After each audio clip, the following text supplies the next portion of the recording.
He's proven that he can show up. The same way that you're saying that he's I'm not saying that guy let a 3-1 slip. It's very easy to guard him 3-man, 4-man. Bro, you listen to yourself. It's true. Guarding him 3-man. It's true. But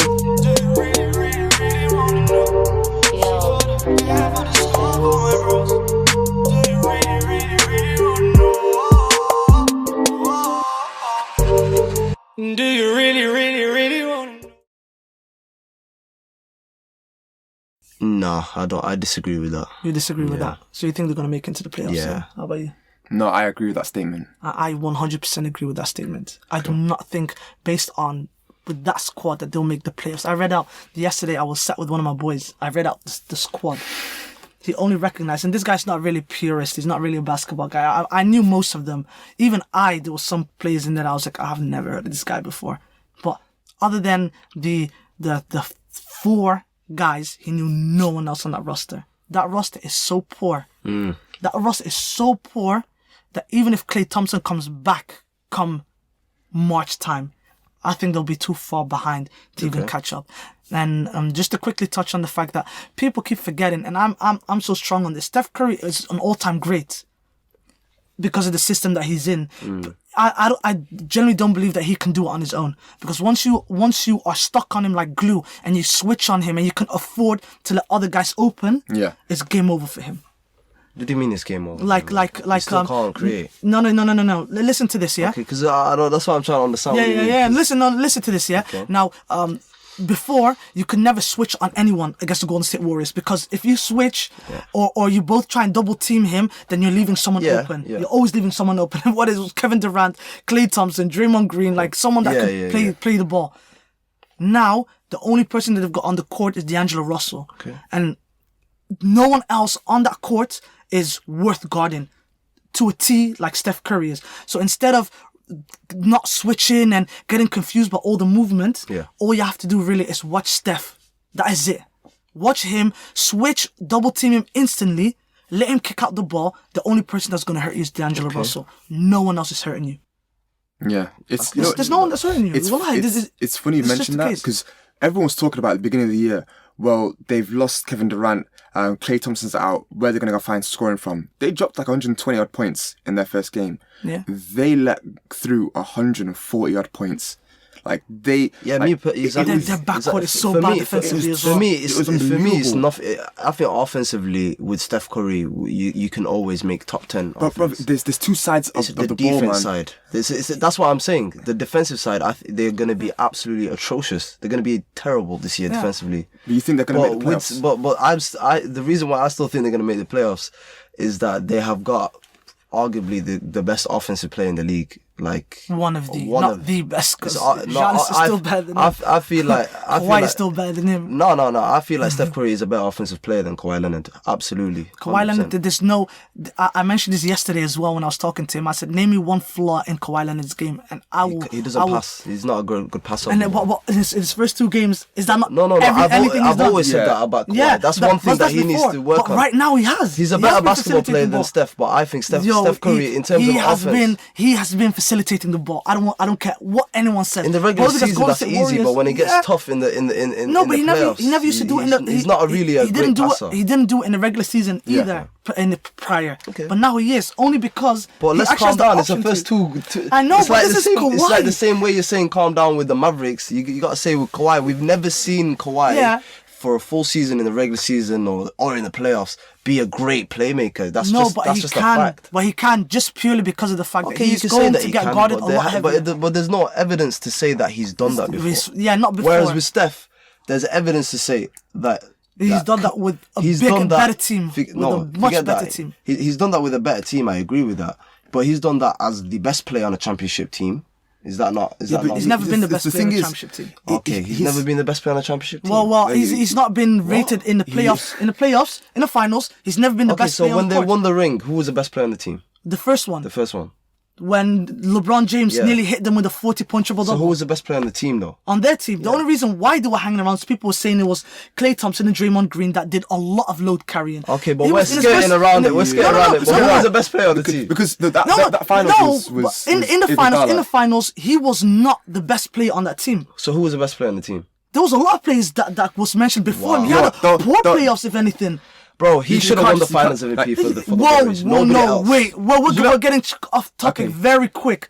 But you're saying crazy things. He's been so poor in the playoff finals. Well, last finals he was great. Last finals he was great. Well, the last one they lost.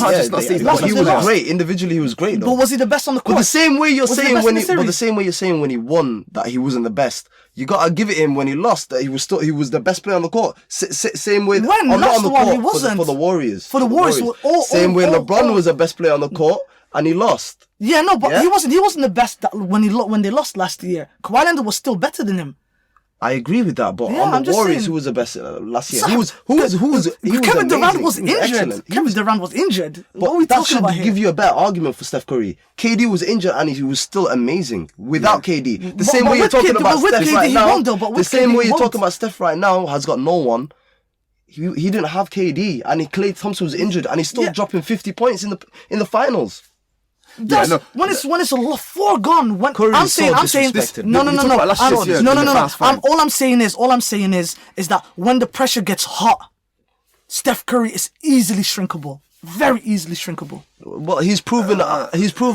I agree that he's had moments. He's had moments. Same way that other guys have had moments, but at the same time, the guy when it has mattered. He's proven that he can show up the same way that you're saying that he's proven that guy let a 3-1 slip very quickly and he could do nothing about it.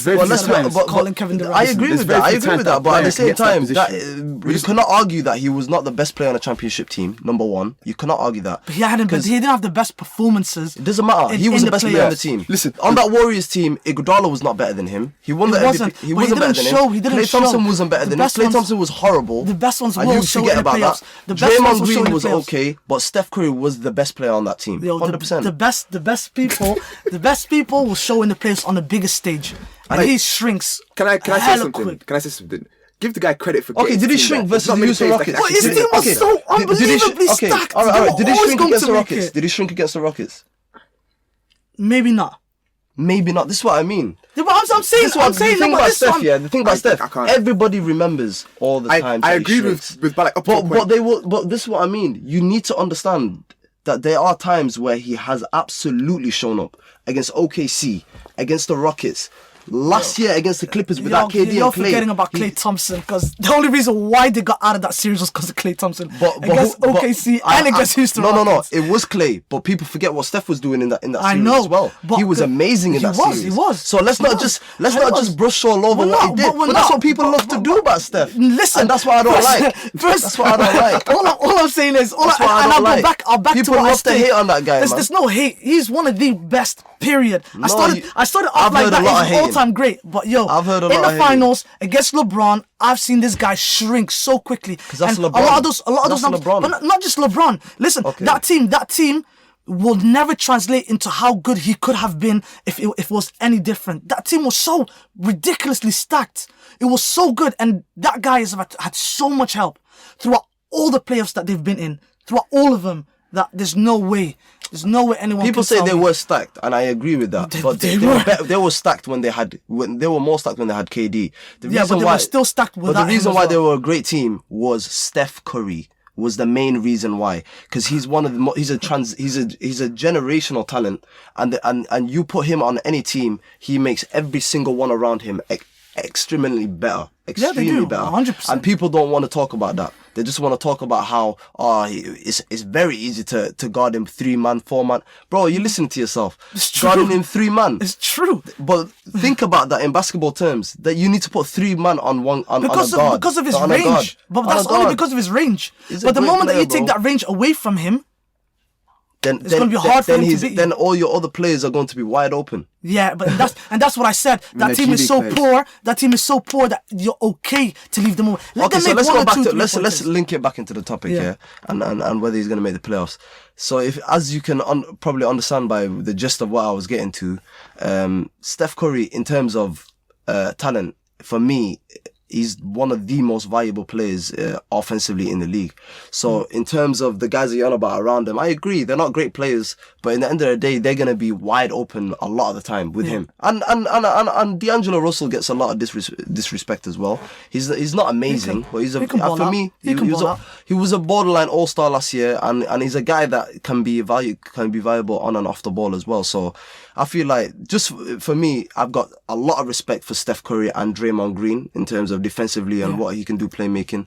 And they've got a guy in D'Lo that can help them, like, you know what I mean, keep the boat afloat for if Clay can possibly come back early. I don't think he'll be back this season anyway, but let's put a stop to it there. Yeah, please. Like, I was sat here for like a good 3 minutes not saying a word.